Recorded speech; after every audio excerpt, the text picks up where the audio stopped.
Assalamualaikum warahmatullahi wabarakatuh. Kami dari kelompok 1 akan menjelaskan mengenai perencanaan dan politik bahasa.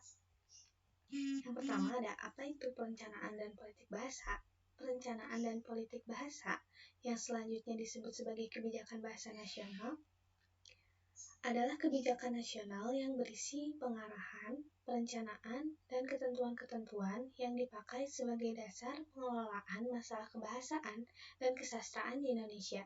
Keseluruhan masalah itu mencakup masalah bahasa dan sastra Indonesia, masalah bahasa dan sastra daerah, dan masalah bahasa asing dan Indonesia.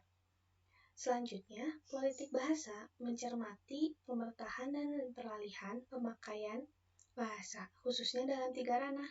Yang pertama ada kebiasaan penggunaan bahasa, yang kedua ada proses psikologi, sosial, dan kultural penggunaan bahasa, yang ketiga ada sikap terhadap bahasa yang dipertahankan. Selanjutnya ada komponen-komponen politik bahasa yang biasa disebut dengan segitiga perencanaan bahasa.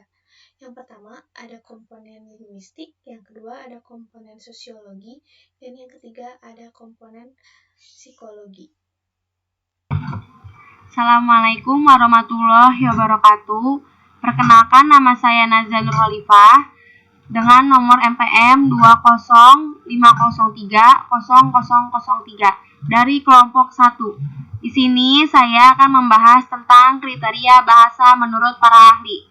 Yang pertama, ada efisiensi, yaitu tidak ribet atau hemat dalam penggunaan simbol-simbol linguistik. Yang kedua ada acceptability, yaitu berterima, yakni disetujuinya penggunaan simbol lingual secara sosial oleh masyarakat pengguna bahasa.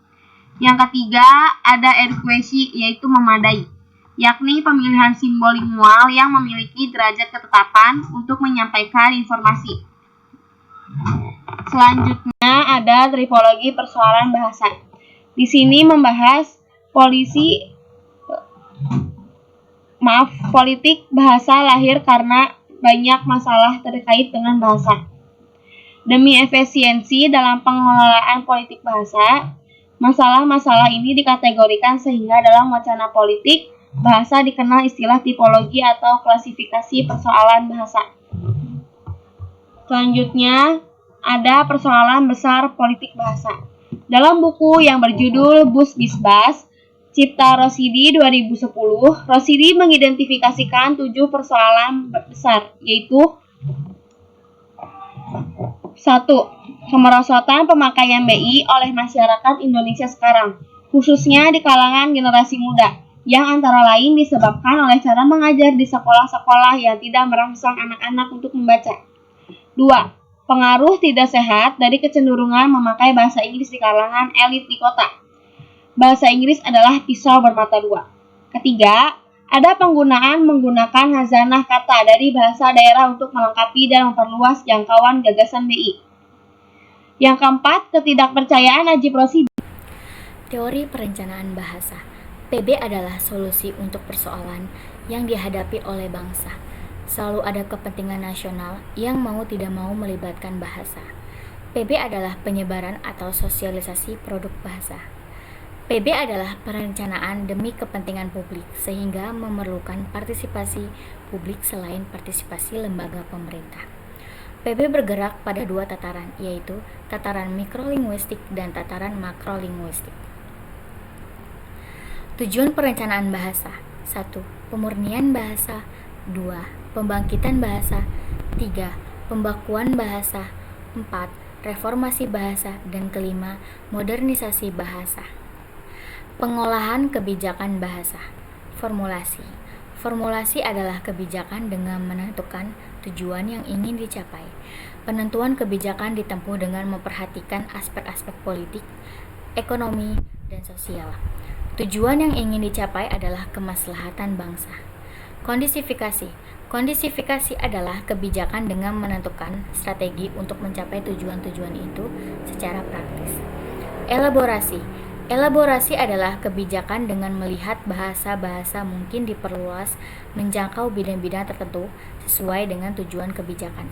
Implementasi adalah kebijakan dengan menyediakan kewenangan bagi tercapainya tujuan dan motivasi pemakaian bahasa bagi penggunanya. Dimensi politik bahasa. 1. Perencanaan korpus bahasa. PB dalam tataran korpus adalah intervensi atau bentuk bahasa, misalnya dengan menciptakan kata atau ungkapan baru, seperti berdikari, nasakom, dan manipol usdek dari presiden.